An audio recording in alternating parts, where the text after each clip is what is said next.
Cabinet में आज अलग तेलंगाना राज्य के गठन से जुड़े आर्थिक पहलुओं पर होगा विचार। प्रधानमंत्री ने कांग्रेस कार्य समिति के अलग तेलंगाना प्रस्ताव पर जताई सहमति। तेलंगाना और आंध्र प्रदेश दोनों के लिए अगले 10 वर्षों तक हैदराबाद होगी साझा राजधानी।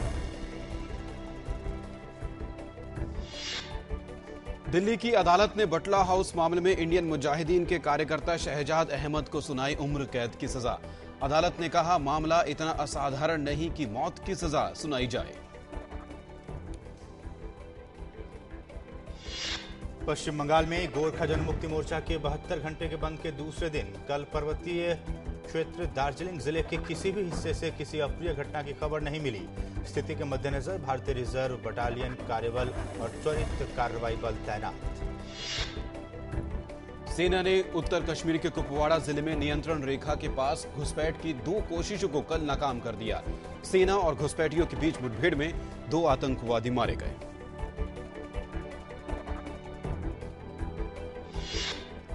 भारतीय रिजर्व बैंक ने प्रमुख नीतिगत दरों को बरकरार रखा है। वित्तीय वर्ष 2013-14 के लिए जीडीपी का पूर्वानुमान 5.7% से घटाकर 5.5% किया।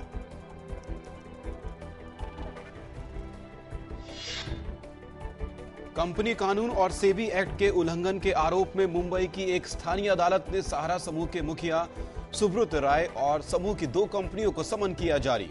30 सितंबर को अदालत में हाजिर होने को कहा।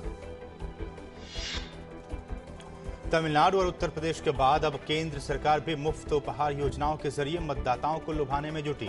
लोकसभा चुनाव से पहले भारत मोबाइल योजना के तहत 100 दिन काम कर चुके मजदूरों को मुफ्त में मोबाइल दिए जाएंगे।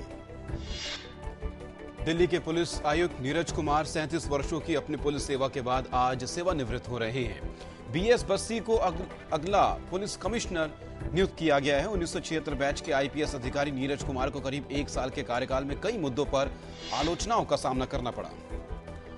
भारत भूटान को सब्सिडीशुदा गैस की आपूर्ति 1 अगस्त से फिर करेगा शुरू। भूटान के प्रधानमंत्री ने कल भूटान में भारत के राजदूत वीपी हरन से मुलाकात कर फैसले की जानकारी दी।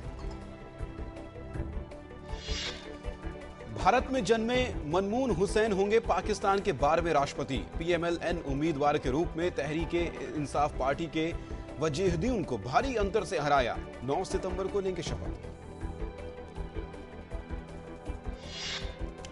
पूर्व सैन्य शासक परवेज मुशर्रफ के खिलाफ 6 अगस्त को पूर्व प्रधानमंत्री बेनजीर भुट्टो की हत्या और आपराधिक साजिश के आरोप होंगे तय। दूसरी ओर अकबर बुख्ती हत्याकांड मामले में मुशर्रफ की जमानत याचिका की खारिज।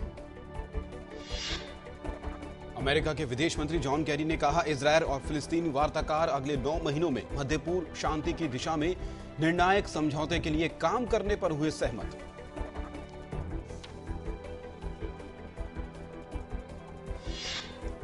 विकीलीक्स को खुफिया दस्तावेज लीक करने का आरोप झेल रहे अमेरिकी सैनिक ब्रॉडली मैनिंग को शत्रु की मदद करने के सबसे गंभीर आरोप में किया बरी। लेकिन अमेरिका की एक सैन्य अदालत ने 25 वर्षीय मैनिंग को जासूसी समेत 20 अन्य आरोपों में दोषी पाया। सूडान के दारफूर इलाके में 2 कबीलों के संघर्ष में 134 लोगों की मौत हो गई। हैग के अंतर्राष्ट्रीय अपराध न्यायालय ने सूडान के राष्ट्रपति और अधिकारियों पर युद्ध अपराधों को बढ़ावा देने का लगाया आरोप। सूडान की सरकार ने इन आरोपों को पश्चिमी देशों की साजिश बताया। मिस्र में मुर्सी सरकार के तख्तापलट के बाद से विरोध प्रदर्शनों का सिलसिला जारी। राजधानी काहिरा में मुर्सी समर्थक प्रदर्शनकारी डटे। दूसरी ओर मिस्र के संकट को लेकर अंतर्राष्ट्रीय कवायद भी जारी। कल यूरोपियन यूनियन की विदेश नीति प्रमुख कैथरीन एस्टन ने मिस्र के अपदस्थ राष्ट्रपति से की मुलाकात। बॉम्बे हाईकोर्ट ने स्पॉट फिक्सिंग और सट्टेबाजी के बीसीसीआई जांच समिति के निष्कर्षों को गैर कानूनी बताया। बीसीसीआई को नया पैनल बनाने का निर्देश। एन श्रीनिवासन ने कहा कि वो बीसीसीआई कार्यकारिणी की बैठक में लेंगे हिस्सा। दिल्ली पुलिस ने आईपीएल स्पॉट फिक्सिंग मामले में आरोप पत्र किया दायर। दाऊद इब्राहिम, छोटा शकील, क्रिकेटर श्रीशांत, अंकित चौहान और अजित चंडेला को बनाया आरोपी। राहुल द्रविड़ और हरमीत सिंह को इस केस में गवाह बनाया गया। आईसीसी ने विश्व कप क्रिकेट 2015 के कार्यक्रम का किया ऐलान। विश्व कप का आगाज 14 फरवरी को होगा। भारत पाकिस्तान के साथ ग्रुप बी में।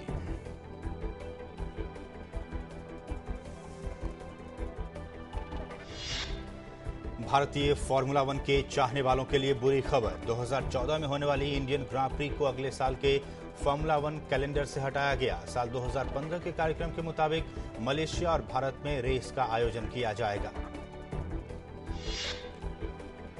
सरोद वादक अमजद अली खान को सांप्रदायिक सौहार्द को बढ़ावा देने के लिए राजीव गांधी सद्भावना पुरस्कार से किया जाएगा सम्मानित।